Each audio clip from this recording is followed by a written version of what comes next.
صرف وہی نہیں، یہاں زیادہ تر لوگ ایسے ہی تھے. نور محمد ہر روز ایسے کتنے ہی لوگوں سے ملتا تھا جن کے چہرے اس قسم کی پریشانیوں نے کملا رکھے تھے. وہ اپنی پریشانیوں کو، اپنے مسائل کو اپنی اولاد کی طرح پال رہے تھے، یعنی ہر گزرتا دن ان کو بڑھاپے کی طرف لے جا رہا تھا. اور مسائل تھے کہ دن با دن تنوع مند ہوتے جا رہے تھے. نور محمد کو ان سب پر ترس آتا تھا. زین العابدین بھی انہی لوگوں میں سے ایک تھا. وہ ایرانی تھا اور تبریز کا رہنے والا تھا. 1.5 سال قبل وہ اسٹڈی ویزا پر انگلینڈ آیا تھا، لیکن نور محمد نے کبھی اسے کسی قسم کی اسٹڈی کرتے نہیں دیکھا تھا. وہ 9 مہینے سے اس کے ساتھ رہ رہا تھا اور اس نے اسے گدھوں کی طرح کام کرتے دیکھا تھا. وہ 2 جگہ پہ ڈیوٹی کرتا تھا، اس کے علاوہ اوور ٹائم بھی کرتا تھا. چھٹی کے دن بھی وہ سیکورٹی گارڈ کے طور پر کسی جگہ کام کرتا تھا. اتنی سخت محنت کے باوجود وہ بمشکل چند پاؤنڈز فی گھنٹہ کما پا رہا تھا. اس کے خاندان میں اس کی بیوی اور ایک بیٹے سمیت 12 افراد شامل تھے. اس کا باپ ایک حادثے میں معذور ہو گیا تھا. اس کی ماں بوڑھی تھی، اس کے بھائی چھوٹے تھے اور اس کی بہنیں تیزی سے جوان ہو رہی تھیں. اور زین العابدین سب سے زیادہ اپنی بہنوں کے لیے ہی پریشان نظر آتا تھا. وہ تمام رقم اپنے گھر تبریز بھجوا دیا کرتا تھا، جہاں اس کی ماں اس رقم سے اس کے بھائیوں کو پڑھا رہی تھی اور اس کی بہنوں کا جہیز بڑھا رہی تھی. یہی چیز زین العابدین کے لیے اطمینان بخش تھی. بچیاں بہت جلدی بڑی ہو جاتی ہیں، ان کے بارے میں جلدی سوچنا پڑتا ہے. وہ اکثر خود کلامی کے اس انداز میں کہا کرتا تھا. یہاں زیادہ تر لوگ اسی انداز میں بات کرنے کے عادی تھے، کیونکہ یہاں بات کرنے والے زیادہ اور سننے والے بہت کم تھے. نور محمد بھی زیادہ لمبی چوڑی بات کرنے کا عادی نہیں تھا. وہ کبھی کبھار ہی زین العابدین کی ایسی باتوں پر کمنٹ کرتا تھا. یہ قانون فطرت ہے زین العابدین، اسے بدلنا آسان نہیں ہے. آپ کا کیا خیال ہے؟ فطرت اپنے اصول کبھی نہیں بدلتی ہے، بوقت ضرورت بدل لیتی ہے. مقناطیس لوہے کو اپنی طرف کھینچ لیتا ہے، مگر پالک کو کبھی مقناطیس کو کھینچتے نہیں دیکھا گیا. حالانکہ پالک میں بھی تو فولاد ہوتا ہے. مقناطیس اپنی فطرت بدلتا ہے نا. جب آپ معذور ہو جائے تو بیٹیوں کو بھی جوان ہوتے تھوڑا سا تو سوچنا چاہیے. مجھے اس سے زیادہ کی خواہش ہے ہی کب. برادر نور محمد. وہ اکثر جذباتی ہو کر ایسی غیر منطقی باتیں کیا کرتا تھا. نور محمد چاہتا تو اس کو بہت زیادہ تسلی بخش جواب دے کر مطمئن کر سکتا تھا. اسے گفتگو کے فن پر انتہا کا عبور حاصل رہا تھا، لیکن اس کا دل ہر چیز سے اچاٹ ہوتا جا رہا تھا. وہ زین العابدین کی صرف مالی مدد کر سکتا تھا اور وہ کر دیا کرتا تھا. ایک ہی چیز تھی جس کی اس کے پاس کمی نہیں تھی. اس کے پاس 2 چیزیں وافر تھیں: پیسہ اور دوسروں پر پیسہ خرچ کرنے کا حوصلہ. اس کے پاس ماں، باپ، بہن، بھائی اور بیوی بچوں کے الفاظ والی کوئی ڈکشنری نہیں تھی. اس کے کندھے پر ہر قسم کی ذمہ داری کے بوجھ سے آزاد تھے. وہ جہاں رہ رہے تھے، یہ 2 بیڈز کا فلیٹ اس کا اپنا تھا. ایک کمرہ اس نے ایک عرب طالب علم کو دے رکھا تھا جو اپنے کلاس فیلو کے ساتھ یہ روم شیئر کر رہا تھا. نور محمد اور زین العابدین دونوں ایک کمرے میں رہتے تھے. اس گھر میں کارپیٹ سے لے کر فرنیچر تک اور برتنوں سے لے کر اپلائنسز تک بہت سی چیزیں نور محمد کی ملکیت تھیں. انرجی بل سے لے کر گروسری تک کافی چیزوں کی ادائیگی اس کی جیب سے ہوتی تھی. یہ نہیں تھا کہ اس کے ساتھ رہنے والے اسے کچھ بھی نہیں دیتے تھے. وہ جو کچھ بھی سہولت سے اسے دے دیتے تھے نور محمد بلا چون چرا کیے رکھ لیتا تھا. اور اگر کسی مہینے وہ کچھ بھی نہ ادا کرتا ہے تو وہ مطالبہ نہیں کرتا تھا. یہ شاید اتنی بڑی بات نہ لگتی، لیکن برطانیہ جیسے مہنگے ملک میں یہ کافی بڑی صلہ رحمی تھی. اس صلہ رحمی کے جواب میں نور محمد کا صرف ایک مطالبہ تھا کہ اس کے ساتھ جو بھی رہے وہ مسلم ہو. اس سے زیادہ اسے کچھ نہیں چاہیے تھا. وہ ویسے بھی کسی سے زیادہ گھلتا ملتا نہیں تھا، اپنے کام سے کام رکھتا تھا. اس کے لیے صرف 2 چیزیں اہم تھی: اس کی کتابیں اور اس کی مسجد. کتابیں اس کا شوق تھا اور مسجد اس کا جنون. وہ لوٹن کی جامعہ مسجد میں مؤذن کے طور پر فرائض ادا کر رہا تھا. وہ انہی 2 چیزوں کے درمیان پینڈولم کی طرح جھولتا رہتا تھا. اور اگر ان 2 چیزوں کے علاوہ اس کی زندگی میں کچھ تھا تو کسی کو اس کی خبر نہیں تھی. سینڈوچز میں فلنگ لگانے کے بعد نور محمد نے مایونیز اور کریم کو مکس کر کے سلاد تیار کرنی شروع کی تھی. سینڈوچز اس نے تیار کر کے اوون میں رکھ دیے تھے تاکہ گرم رہیں. پھر سلاد کا کام نپٹا کر اس نے دائیں ہاتھ سے چمچ بھر کر اسے منہ میں رکھا تھا. نمک، کالی مرچ اور لہسن کے ہلکے سے ذائقے کے ساتھ سلاد مکمل تیار تھی. اس نے اسے ڈانپ کر دوبارہ فریج میں رکھ دیا تھا. اب صرف نوڈلز کا کام باقی تھا. اس نے حال میں دیکھا تھا وہاں اب زین العابدین نہیں تھا. اسے اپنے کاموں میں اس کے جانے کا احساس نہیں ہوا تھا. اس نے برنر کے سائڈ والے کیبنٹ کو کھول کر اس میں سے انسٹنٹ نوڈلز کے 2 کپ نکالے تھے. الیکٹرک کیٹل میں اس سے ابلتا گرم پانی کپوں میں ڈالتے ہوئے اس نے عقب میں زین العابدین کی آواز سنی: کتنی دیر ہے برادر؟ اس نے مڑ کر دیکھا. زین العابدین شاید منہ ہاتھ دھو کر آیا تھا اور اب صوفے کے سامنے پڑی میز پر پڑی چیزیں سمیٹ کر رکھ رہا تھا۔ ڈنر تیار ہے، نور محمد نے اطلاع دی تھی۔ نوڈلز کے کپ کو کیپ لگا کر صرف شیک کرنا تھا اور نوڈلز تیار تھیں۔ میں میز لگاتا ہوں، اس نے کہا تھا۔ پھر جیسے سے کچھ یاد آیا تھا، آج مسجد میں نماز عشاء کے بعد کچھ لوگ آپ سے ملنے کے لیے آئے تھے۔ پتہ نہیں وہ بتا رہا تھا یا پوچھ رہا تھا۔ نور محمد بائیں ہاتھ سے نوڈلز کے کپ کو شیک کر رہا تھا۔ اس نے یکدم چونک کر زین العابدین کا چہرہ استفہامیہ انداز میں دیکھا تھا۔ مجھے استقلال بیگ نے کہا تھا کہ میں آپ کو بتا دوں، آپ شاید آج مسجد سے جلدی واپس آ گئے تھے۔ زین العابدین آج کل نماز عشاء مسجد میں ہی ادا کرتا تھا۔ مجھ سے ملنے کون آ سکتا ہے؟ نور محمد کے چہرے کے تاثرات کچھ عجیب سے ہو گئے تھے۔ وہ کافی گھبرا گیا تھا۔ مجھے تو نہیں پتا، میں نے نہیں دیکھے، شاید پاکستانی تھے، وہ اپنے دھیان میں مگن کہہ رہا تھا۔ نور محمد کے قدموں تلے سے جیسے زمین نکل گئی تھی۔ پاکستانی؟ کون پاکستانی؟ وہ ہڑبڑا کر پوچھ رہا تھا۔ یہ بایاں ہاتھ بالکل ساکت ہو گیا تھا۔ اس نے مزید قریب ہو کر نوڈلز والا کپ شیلف پر رکھ دیا تھا۔ میرے بارے میں کیوں پوچھ رہے تھے؟ مجھ سے کیا کام تھا ان کو؟ اب کی بار اس نے خود کو سنبھالنے کی کوشش کی تھی۔ وہ دل ہی دل میں جیسے یہ بات خود سے پوچھ رہا تھا۔ عجیب سے خدشات تھے جس نے اسے ہراساں کر دیا تھا۔ اسے اپنا آپ کمرہ امتحان میں موجود اس طالب علم کی طرح لگ رہا تھا جس کا وائوا لیا جانے والا ہو، اور اس سے پہلے وہ امیدوار وائوا دینے جا چکا ہو۔ اس کی باری آنے ہی والی تھی جبکہ وہ خود کو حوصلہ دے رہا ہو کہ اس میں ڈرنے والی بات کچھ بھی نہیں ہے۔ آپ کے بارے میں اس لیے پوچھ رہے ہوں گے، کوئی دم درود والا مسئلہ ہوگا۔ یہ پاکستانی، ہندوستانی، مسلمان سب کے سب بڑی ہی بدعتوں میں پڑے ہوئے ہیں۔ کوئی بیماری، کوئی پریشانی، کوئی مسئلہ ہو جائے دوڑے جاتے ہیں بابوں کے پاس تویز لینے، دم کروانے۔ یہ نہیں کہ بندہ خدا تم خود قرآن پڑھو، دعا مانگو، اللہ بہتر مدد کرنے والا ہے۔ زین العابدین اپنے مخصوص متکبرانہ انداز میں کہہ رہا تھا۔ اسے اپنے ایرانی مسلمان خون پر بہت فخر تھا۔ بات کرتے ہوئے وہ کچن والے حصے میں ہی آ گیا تھا۔ پھر اس نے کافی کے 2 مگ اٹھائے تھے۔ نور محمد نے اس کی جانب دیکھا تھا۔ میرے لیے کافی مت بنانا، تم ڈنر کر لو، سب کچھ تیار ہے۔ نور محمد نے نوڈلز والا کپ اٹھا کر اس کا کیپ کھولا تھا۔ پھر سینڈوچ میں کی گئی فلنگ کا تھوڑا سا بچ جانے والا مواد اس کپ میں ڈال کر اسے زین العابدین کو پکڑاتے ہوئے کہا تھا۔ زین العابدین نے حیرانی سے اسے دیکھا اور کچھ کہنے کے لیے منہ کھولا، پھر کچھ سوچ کر چپ ہو گیا۔ نور محمد سے اس کے رویے کی وجہ پوچھنا بیکار تھا۔ نور محمد اپنی مرضی سے بولتا تھا، اپنی مرضی کے سوالوں کا جواب دینا پسند کرتا تھا۔ اس نے صرف 1 مگ میں ہی پانی لے کر کافی پھینکنا شروع کر دی تھی۔ نور محمد کے ایسے معمولات اس کے لیے نئے نہیں تھے۔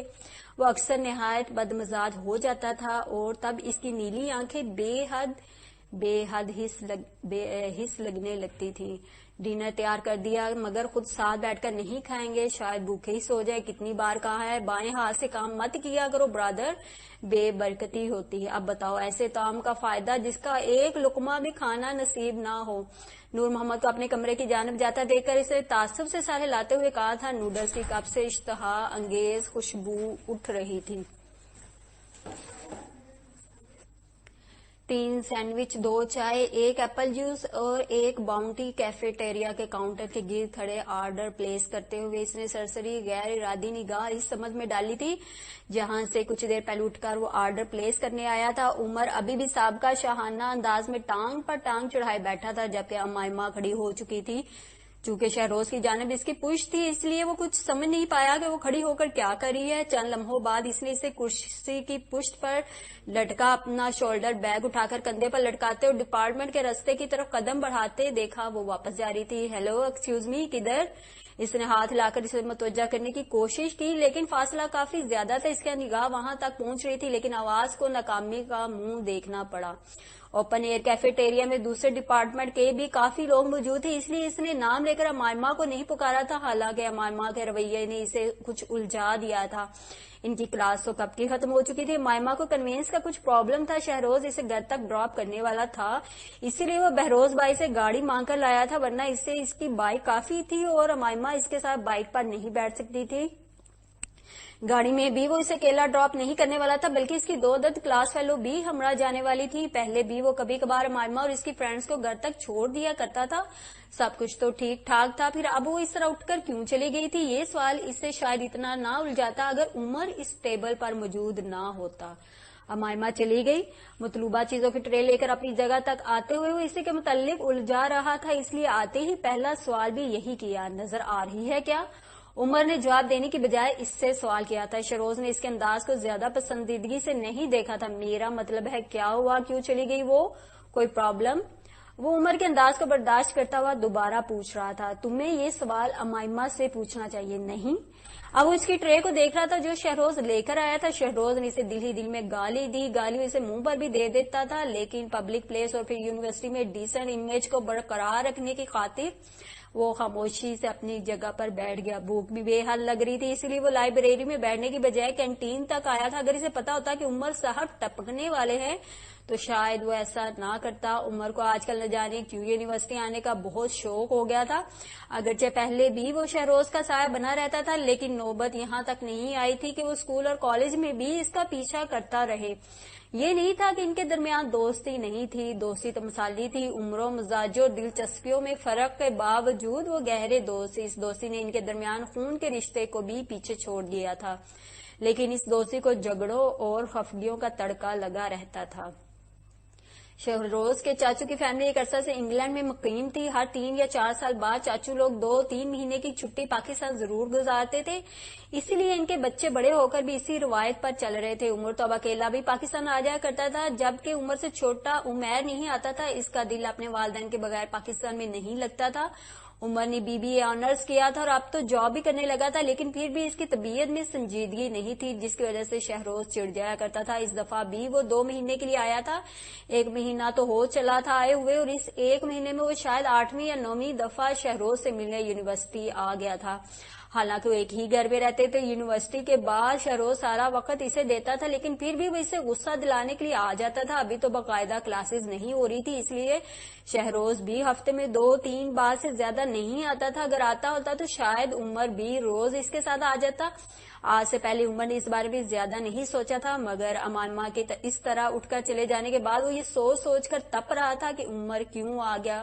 اس کی وجہ یہ نہیں تھی کہ اس کے اور امائمہ کے درمیان کوئی ایسا تعلق تھا کہ کسی تیسرے کی موجودگی ناگوار گزرتی. امائمہ اس کے لیے بے حد قابل عزت تھی, اسی وجہ سے اسے خدشہ تھا کہ عمر نے کچھ ایسا نہ کہہ دیا جو اسے برا لگا ہو. عمر کافی منہ پھٹ واقعہ ہوا تھا, اس کی طبیعت میں بے حد لاپرواہی تھی. اسے پتہ نہیں چلتا تھا کہ کس سے کیا بات کرنی ہے. وہ لڑکے اور لڑکیوں سے ایک انداز میں بات کرتا تھا, گھر کی حد تک تو ٹھیک تھا, لیکن امائمہ ایک مختلف لڑکی تھی. وہ اس کی کزن تھی, نہ کلاس فیلو, اور ابھی بھی شہروز کو یہ بھی محسوس ہونے لگا تھا کہ آج بھی جب اس نے عمر کا آتے دیکھا تھا تو ناگواری کی رمق اس کے چہرے پر دار آئی تھی, جسے تب شہروز نے کچھ خاص اہمیت نہیں دی تھی. یہ سب کیا ہو رہا ہے؟ پہلا سینڈوچ ختم کر کے اس نے سوچا تھا, عمر کی جانب دیکھا تھا, وہ بھی کھانے میں مگن تھا. امائمہ نے تم سے کچھ کہا؟ بغور اس کی جانب دیکھتے ہوئے شہروز نے پوچھا تھا. عمر سینڈوچ ختم کر چکا تھا. اس کے ریپر سے ہاتھ صاف کرتے ہوئے اس نے ٹرے میں موجود چاکلیٹ اٹھانی چاہی تھی. ایسا لگ رہا تھا وہ شہروز کے سوال کو سن کر بھی انسنی کر رہا ہے. یہ اس کی پرانی عادت تھی, یہ تمہارے لیے نہیں ہے. اسے چاکلیٹ اٹھاتا دیکھ کر شہروز نے اس کے ہاتھ پر ہاتھ مارا. اوہ سوری. وہ پیچھے ہٹ گیا اور چائے کا کپ اپنی جانب سرکا لیا. شہروز کوفت میں مبتلا ہو رہا تھا. میں نے پوچھا, امائمہ نے تم سے کچھ کہا؟ شہروز نے دہرایا. عمر سیدھا ہوا, پھر انجان بن کر بولا, اس نے مجھ سے کچھ کہنا تھا. اس کا انداز ایسا تھا کہ عمر چونکے بغیر نہ رہ سکا. عمر لاپرواہ تھا, منہ پھٹتا, کچھ بول بھی تھا, لیکن فلرٹ نہیں تھا. تو پھر شہروز نے بہت غور سے اس کا چہرہ دیکھا. میرا مطلب ہے کہ اس نے تم سے کہا کہ وہ مجھ سے کچھ کہنے والی ہے. وہ سنبھل کر بولا تھا, مگر سامنے بھی شہروز تھا جو اس کی رگ رگ سے واقف تھا. وہ جانتا تھا کہ عمر کو آسانی سے اپنی غلطیوں کا اعتراف کرنے کی عادت نہیں ہے.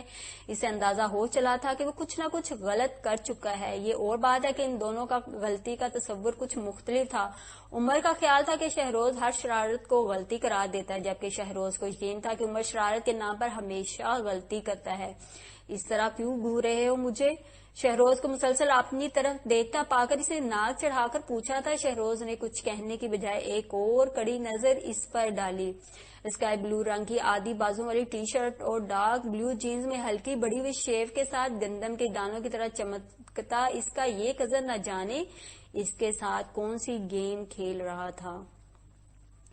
خدا کے لیے مجھے اس طرح گوننا بند کرو، میں نے اسے کچھ نہیں کہا، میں نے ایک جنرل بات کی تھی اور اس سے پتہ نہیں۔ شہروز کی نظروں سے خائف ہو کر وہ اگڑ رہا تھا کہ شہروز نے اس کی بات کاٹ دی۔ آپ مجھے وہ جنرل بات بتانا پسند کریں گے؟ شہروز کا چائے کی طرف بڑھتا ہاتھ درمیان میں ہی رک گیا تھا۔ بلی آدھی تھیلے سے باہر آ چکی تھی اور اس آدھی بلی نے ہی شہروز کو غصہ دلا دیا تھا۔ اس کے مزاج کی سنجیدگی صاف ظاہر کر رہی تھی کہ وہ عمر پر برسنے کو تیار ہے۔ غصہ مت کرو، میں نے صرف اتنا کہا تھا کہ آج کل کا زمانہ بھی عجیب ہوتا جا رہا ہے۔ گرل فرینڈز بیٹھی رہتی ہیں، بوائے فرینڈز نوکروں کی طرح چائے پانی لانے پر لگے رہتے ہیں۔ اس کیفیٹیریا کی صورتحال ہی دیکھ لو، سب لڑکیاں بیٹھی اور لڑکے چائے سموسے لے کر آ رہے۔ اتنا ہی کہا تھا میں نے، بس پھر بیڑا غرق۔ شہروز نے اپنی پیشانی پر عورتوں کے سے انداز میں ہاتھ مارا تھا۔ وہ جسے تھیلے کی بلی سمجھا تھا وہ باہر آنے کے بعد ہاتھی بن چکی تھی۔ اس طرح کے کمنٹس کا تو کوئی بھی لڑکی برا مان سکتی تھی، حتیٰ کہ وہ بھی جو لڑکوں کے ساتھ کینٹین میں آتی ہی اس لیے تھی، اور یہ تو امائمہ تھی جو لڑکے تو لڑکے لڑکیوں کے ساتھ بھی زیادہ دیر کیفیٹیریا میں بیٹھنا پسند نہیں کرتی تھی۔ لڑکے تو کیا کسی لڑکی کی بھی مجال نہیں تھی کہ وہ امائمہ اور اس کی فرینڈز سے ان کی حدود سے زیادہ بے تکلفی کا مظاہرہ کرتی۔ کچھ غلط کہہ دیا میں نے؟ عمر اس کے تاثرات سے خائف ہو گئے بنا پوچھ رہا تھا۔ چہرے پر معصومیت اتنی تھی جیسے پتہ ہی نہ ہو کہ صحیح اور غلط میں فرق کیا ہے۔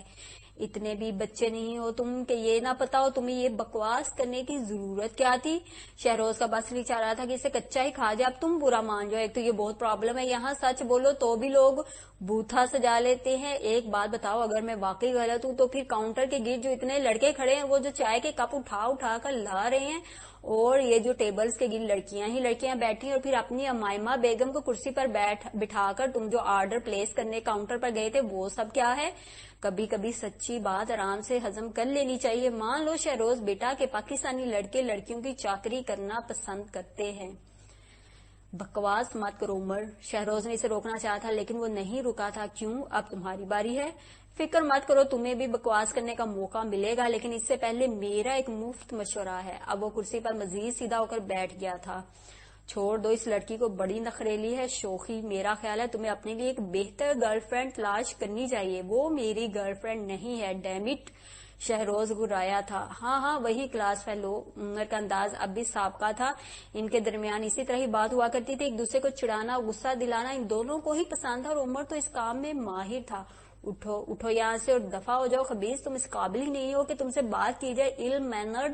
تمہیں یہ بھی نہیں پتا کہ کسی لڑکی سے کس طرح بات کرتے۔ تم جاؤ یہاں سے، ابھی کے ابھی چلے جاؤ۔ شہروز اس انگلی سے وارننگ دے رہا تھا لیکن اس پر مطلق اثر نہیں ہوا۔ کیوں چلے جاؤں؟ یہ جگہ گورنمنٹ نے تمہارے ابا کو الاٹ کر دی ہے، اور ہاں بائی دا وے کس طرح بات کرتے ہیں لڑکی سے؟ الٹا لٹک کر، سر نیچے اور پاؤں اوپر کر کے۔ لڑکی ہے کہ تھانے دار نہیں؟ دفعہ ہم سے نہیں ہوتا یہ سب، ہم علم مینرڈ ہی ٹھیک ہیں۔ عمر کا اطمینان نہ جانے کیوں پہلی بار شہروز کو چونکانے کا باعث بن رہا تھا۔ اسے ایک دم ہی احساس ہوا تھا کہ جیسے عمر کا اطمینان مصنوعی ہے۔ وہ اتنا مطمئن نہیں تھا جتنا نظر آنے کی کوشش کر رہا تھا۔ ایسا لگ رہا تھا جیسے وہ اپنی بے چینی کو چھپانا چاہ رہا ہے، اس لیے بلا وجہ سارا مدعا شہروز پر ڈال رہا ہے، اور ایسے بھی لگ رہا تھا جیسے وہ شہروز پر اپنا راز عیاں ہو جانے کے خوف سے ادھر ادھر کی ہاں کر اس کی توجہ خود پر سے ہٹانا چاہ رہا ہے۔ کچھ ایسا انوکھا پن ضرور تھا عمر کے انداز میں جس سے بار بار شہروز ٹھٹک رہا تھا۔ اوہو کم آن، مجھے گھوننا تو بند کرو۔ اوکے کیا کروں میں؟ ایکسکیوز می، کروں تمہاری گرل؟ اسے خود کی جانب مسلسل دیکھتا پا کر عمر گویا زچ ہو کر بولا تھا، لیکن چونکہ عادت سے مجبور تھا اس لیے اتنا کہہ کر لمحہ بھر کے لیے رکا، پھر بولا میرا مطلب ہے تمہاری کلاس فیلو سے۔ اس موقع پر شہروز نے اسے آزما سکتا تھا مگر وہ چوک گیا۔ آج تو تم مجھے حیران کرنے پر تلے ہوئے ہو، نہ صرف اپنی غلطی مان رہے ہو بلکہ معافی مانگنے پر بھی تیار ہو۔ استہزائیہ مسکراہٹ خود بخود اس کے چہرے پر پھیلی تھی۔ غلطی؟ کون سی غلطی؟ میں نے کوئی غلطی نہیں کی میرے بھائی، اور معافی مانگ رہا ہوں تیری خاطر۔ تو جانتا ہے کہ میں ہمیشہ سچ بات کرتا ہوں، پرفیکٹ لوگ کبھی غلط نہیں ہوتے۔ اپنی مداح سرائی میں وہ ہمیشہ کتاب لکھنے کو تیار رہتا تھا۔ شہروز اس کے انداز پر مزید کھل کر مسکرایا۔ تابوت کا آخری کیل اگرچہ باقی تھا مگر تابوت اس کے بغیر بھی بند تھا۔ آخری کیل نہ بھی لگتا تب بھی تابوت کے کھلنے کا امکان نہیں تھا، لیکن شہروز کوئی رسک نہیں لینا چاہتا تھا۔ معاف کیا کیا یاد کرو گے تم بھی، کسی کی خاطر معاف کیا تمہیں، احسان کرنے کی ضرورت نہیں، میں نے کہا نا میں اسے ایکسکیوز کرنے کو تیار ہوں۔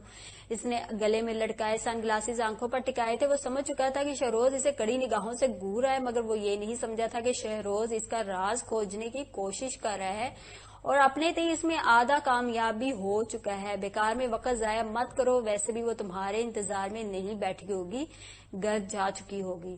شہروز نے ٹانگ پر ٹانگ رکھی تھی۔ نہیں، ابھی نہیں گئی، اگر گئی ہوتی تو مجھے نظر آ جاتا، ویسے بھی اسے تم ڈراپ کرنے والے تھے نا۔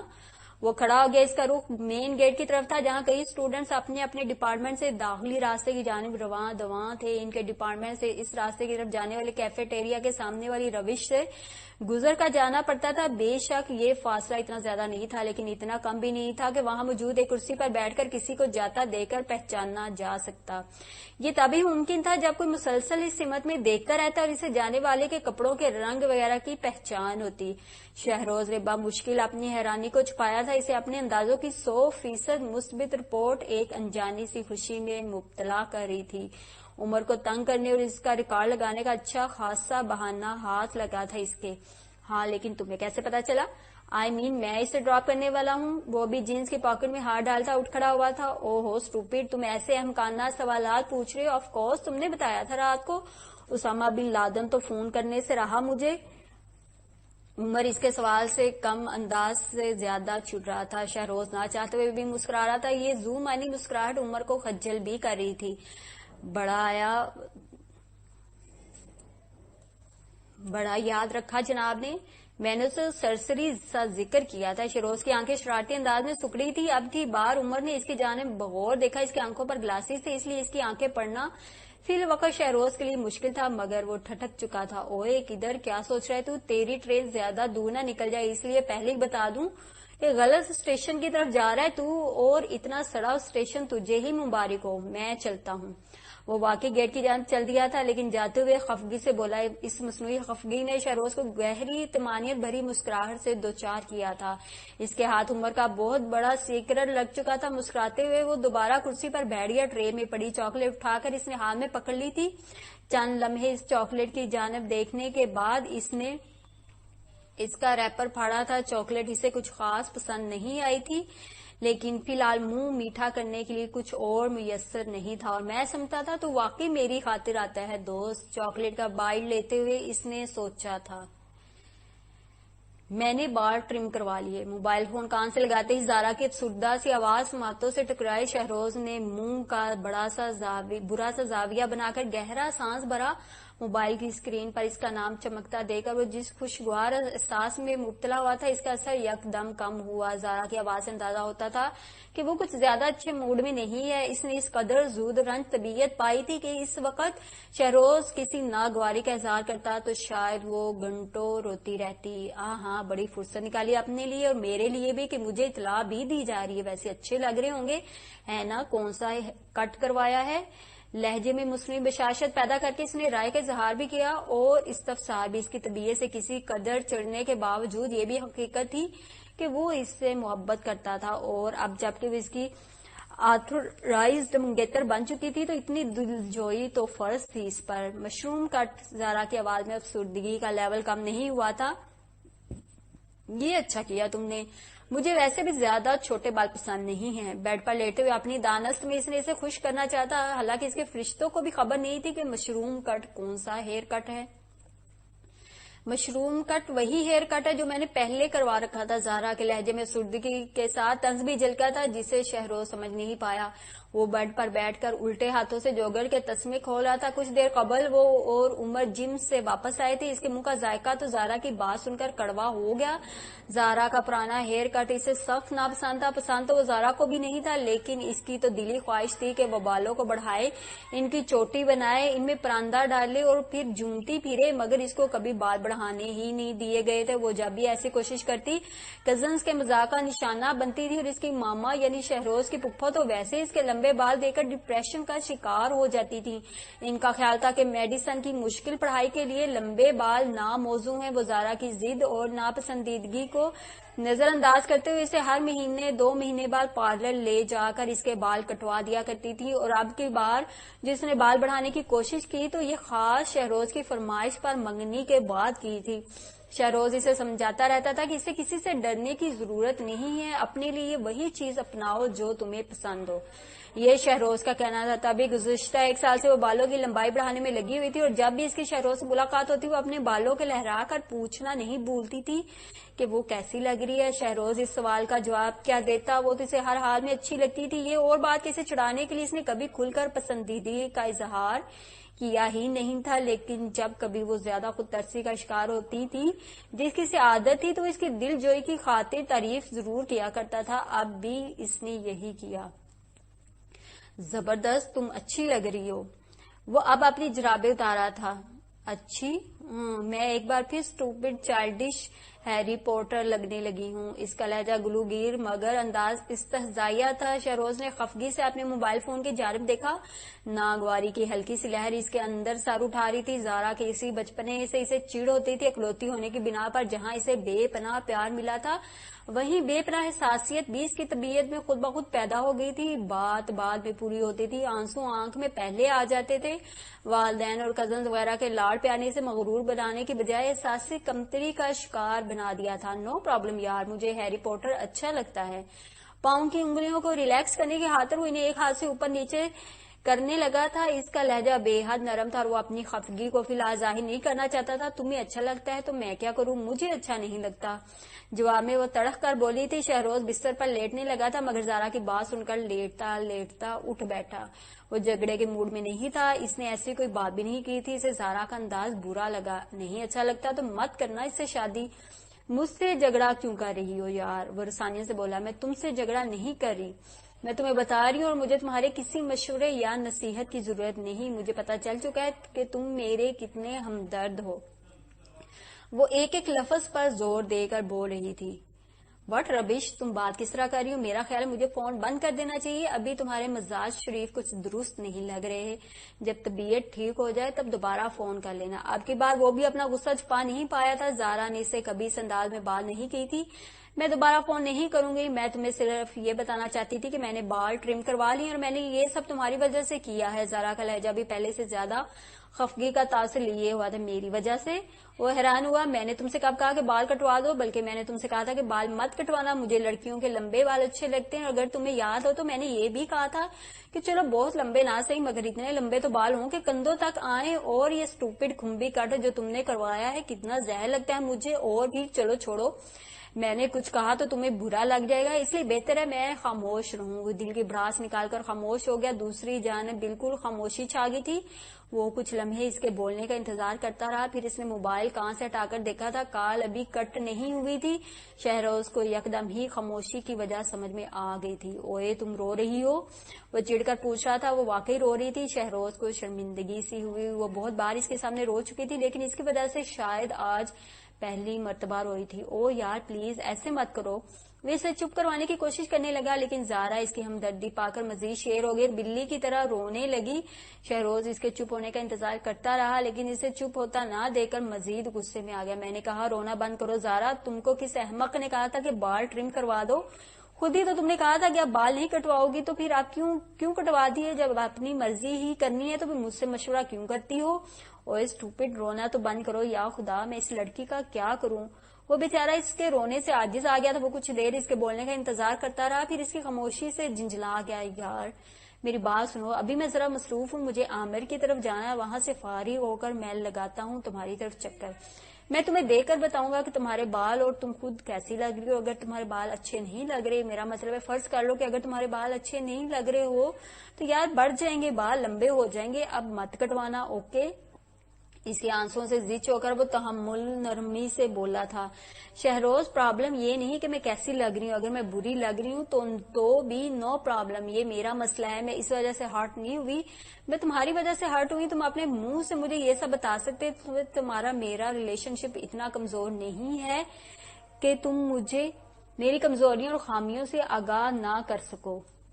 میں جانتی ہوں میں کیسی ہوں، میں یہ بھی جانتی ہوں کہ سب کزنز مجھے ڈاکٹر منی کہہ کر چھیڑتے ہیں، لیکن میں کیا کروں؟ اگر میں دبلی پتلی ہوں میں کیا کروں؟ اگر میں اپنی عمر کی لڑکیوں سے چھوٹی لگتی ہوں؟ مجھے اپنی سب خامیوں کا پتہ ہے شہروز، لازمی تو نہیں ہے نا کہ تم سب کزنز مجھے ہی ڈسکس کرو. پھر شہروز میں تمہیں ناپسند تھی تو ماموں کے اصرار پر تمہیں مجھ سے انگیجمنٹ نہیں کرنی چاہیے تھی. ہم پہلے فرینڈز اور پھر کزنز ہیں. یار I am hurt, I am really hurt and shut up. Shehroz دھاڑ کر بولا تھا. زہرا چپ کی چپ رہ گئی. بہت کر لیا تم نے اپنا یہ میلو ڈرامہ. تم سے کس نے کہا یہ سب؟ اس کا نام بتاؤ مجھے. اس کی بات کاٹ کر وہ نہایت سنجیدہ لہجے میں پوچھ رہا تھا. زہرا کچھ نہیں بولی. وہ واقعی شہروز کی باتوں سے ہرٹ ہوئی تھی. زہرا ایسا کچھ نہیں ہے، تم پتہ نہیں کیا کیا سوچتی رہتی ہو. اچھا آئی لو یو یہی سننا چاہتی ہو نا تم؟ میں نے آج تک وہ اتنا عاجز آ چکا تھا کہ وہ بھی کہہ گیا تھا جو کہنا اس خیال میں غیر ضروری سی بات تھی.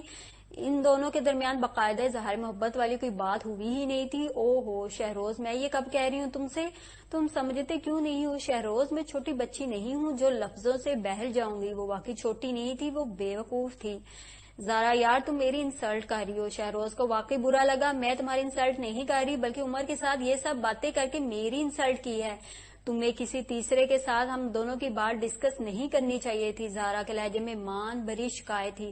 شہروز نے گہری سانس بھری تھی. ساری بات سمجھانے کو عمر کا نام ہی کافی تھا. اس نے یونیورسٹی والی بات کا بدلہ لیا تھا. عمر نے کہا تم سے یہ سب؟ بے وجہ تسلی کے لیے پوچھنے لگا. اور میں کیا کہہ رہی ہوں تم سے؟ اب تم اس سے جھگڑا شروع نہ کر دینا. اس نے تو سرسری سا ذکر کیا تھا، وہ تو میں نے ہی. ہاں تمہاری ذہانت پر تو مجھے پورا بھروسہ ہے. یہ بتاؤ اس نے اور کیا کہا؟ اس نے مائمہ کا نام بھی لیا ہوگا. اس کی بات کاٹ کر وہ طنزیہ انداز میں پوچھ رہا تھا. بات میری ہو رہی وہ بلا امامہ کا نام کیوں لے گا؟ زارا چڑھ کر بولی تھی. اس نے ذکر نہیں کیا میری کسی گرل فرینڈ کا؟ شہروز نے کھوجنے والے انداز میں پوچھا تھا. عمر کی عقل پہ اسے زیادہ بھروسہ نہیں تھا، مگر اس کی اس حرکت نے شہروز کو مزید مشکوک کر دیا تھا. وہ شہروز کے اندازوں سے بڑھ کر تیز رفتاری دکھا گیا تھا. Girl friend? کیا مطلب؟ امامہ تمہاری گرل فرینڈ؟ وہ تمہاری گرل فرینڈ ہے؟ زارا کا لہجہ حیرانی و پریشانی سے چور تھا. یہ تو واقعی افتاد والی بات تھی. او بھائی کوئی اس حماقتوں کے ٹیچی کیس کا لاک تو لگا دے. تم بھی جب بھی بولو گی بے تکا ہی بولو گی. اب رونے مت لگ جانا، خاموش رہ کے میری بات سنو. میری بتاتا ہوں تمہیں اس عمر بن احسان کا قصہ. وہ چڑھ کر عمر کا راز اس سے شیئر کرنے لگا تھا. شہروز تمہیں یقین ہے کہ یہی بات ہے؟ کیبنٹ میں سے گلاس نکال کر میز پر اس کے سامنے رکھتے ہوئے زارا نے ایک مرتبہ پھر پوچھا. اسے آئے بمشکل 15 منٹ ہی ہوئے تھے اور اس دوران وہ 3 مرتبہ یہ سوال پوچھ چکی تھی. حیرانی سے فوت ہونے کی ضرورت نہیں. میں نے کب کہا کہ مجھے یقین ہے؟ میں نے کہا مجھے شک ہے. کنکھیوں سے اس کا جائزہ لیتا ہوا شہروز ڈرائنگ روم یا لاؤنج میں بیٹھنے کی بجائے اس کے ساتھ کچن میں وہیں چلا اور اب کارنر میں بڑی چھوٹی سی ڈائننگ ٹیبل کی کرسی پر بیٹھا اس کا جائزہ لے رہا تھا. میرون ڈریس میں وہ بڑی منفرد سی لگ رہی تھی. شکل کی بری تو وہ کبھی بھی نہیں تھی. دراصل اسے پہننے اوڑھنے کا سلیقہ ذرا کم تھا. پھر میڈیسن کی پڑھائی کو ہمیشہ سر پر سوار رکھ کر ایسی چیزوں میں دلچسپی بھی کم لیتی تھی، لیکن جب کبھی دل لگا کر تیار ہوتی تھی تو اچھی لگتی تھی. شہروز کے جواب سے چڑھ کر وہ فریج کی جانب بڑھ گئی. یہ بھی شہروز کو اہمیت دینے کا ایک انداز تھا کہ انگیجمنٹ کے بعد جب بھی وہ زارا سے ملنے پپھو کے گھر آتا تھا، زارا اسے چائے کافی یا جوس خود ہی سرو کرتی تھی اور شہروز کو دل ہی دل میں اس کی یہ ادا اچھی بھی لگتی تھی، مگر منہ سے وہ کبھی بھی شکریہ نہیں کہتا تھا. اب بھی نظریں تو اس کا تعاقب کر رہی تھی مگر وہ اس پر ظاہر نہیں کر رہا تھا کہ آج وہ بہت اچھی لگ رہی ہے. ان دونوں کے درمیان کافی دن بعد ملاقات ہو رہی تھی. شہروز کو یونیورسٹی اور زارا کو میڈیکل کی پڑھائی نے مصروف کر رکھا تھا. فون پر تو بات ہو جاتی تھی مگر ملاقات کافی دن بعد ہو رہی تھی. شہروز کے اتنے دنوں بعد اسے ملنا اچھا لگ رہا تھا، لیکن زارا کو فی الحال عمر کے متعلق ہونے والے انکشاف میں زیادہ دلچسپی تھی. وہ شہروز کے اندازوں سے زیادہ پرجوش ہو رہی تھی.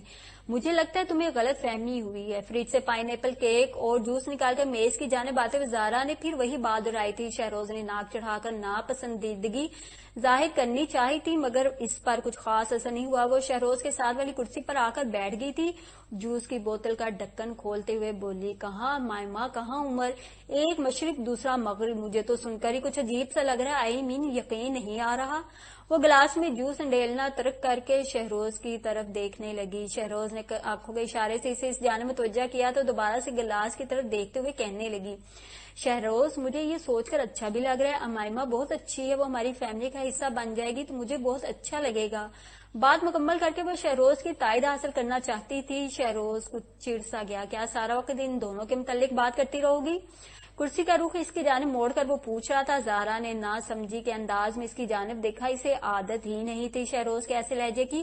وہ جب بھی ملتے تھے آدھا وقت زہرا اپنے پرابلم شیئر کرنے میں گزارتی تھی، باقی کا آدھا وقت شہروز ان پرابلمز کا حل نکالنے میں ضائع کر دیتا تھا، اور اگر اس دوران کوئی محبت بری بات ہونے لگتی تھی تو ان دونوں کا جھگڑا ہو جاتا تھا۔ وہ دونوں روایتی منگیتر بن ہی نہیں پائے تھے۔ دراصل ان دونوں کی انگیجمنٹ کسی لمبے چوڑے افیئر کا نتیجہ نہیں تھی، بلکہ بزرگوں کے درمیان یہ بات ان کے بچپن سے ہی چل رہی تھی، ان کے کانوں میں بھی پڑی رہتی تھی، اس لیے دونوں کی پسندیدگی بھی تھی۔ یہ اور بات ہے کہ شہروز زہرا کے سامنے پسندیدگی کا اعتراف کم ہی کرتا تھا، اور چونکہ بچپن سے ہی اس قسم کا ریلیشن شپ تھا کہ لڑائی جھگڑے اور نوک چونک زیادہ ہوتی تھی، اس لیے انگیجمنٹ کے بعد میں اس میں فرق نہیں آیا تھا۔ کیا مطلب باتیں نہ کروں، کھانا لگا لوں، بھوک لگ رہی ہے، ممی ڈیڈی کو تو آ لینے دو۔ شہروز کے ٹوکنے پر زہرا بھی یہی سمجھی کہ وہ بھوکا ہے اور اس کی باتوں سے اکتا رہا ہے، اس لیے ایسے کہہ دیا، جبکہ شہروز پہلے سے زیادہ جھنجھلایا۔ اوئے ہوئے قسمت خراب، اس نے عورتوں کی طرح ماتھے پر ہاتھ رکھا تھا۔ کیسی لڑکی ہو تم، عمر ٹھیک کہتا ہے تمہیں، ساشے پیک جتنا چھوٹا قد اتنا ہی چھوٹا دماغ۔ وہ منہ کا زاویہ بگاڑ کر بولا، اس کے چہرے پر پہلی خفت کو دیکھ کر ذرا توقف کیا اور بدعقل مسکرایا۔ وہ اسے ہرٹ نہیں کرنا چاہتا تھا۔ زہرا کے چہرے پر اتنے بیچارے سے تاثرات تھے کہ شہروز کو ہنسی آ گئی، آنکھوں کا تاثر بھی بدل گیا تھا۔ اچھی لگ رہی اس کلر میں، بلکہ بہت اچھی لگ رہی ہو، شہروز نے یکدم زور دے کر کہا تھا۔ وہ کبھی برملا اس کی تعریف نہیں کرتا تھا، اس لیے زہرا پہلے چونکی پھر کھل اٹھی۔ سچ؟ اس نے اپنی کرسی پوری کی پوری اس کی جانب گھما ڈالی۔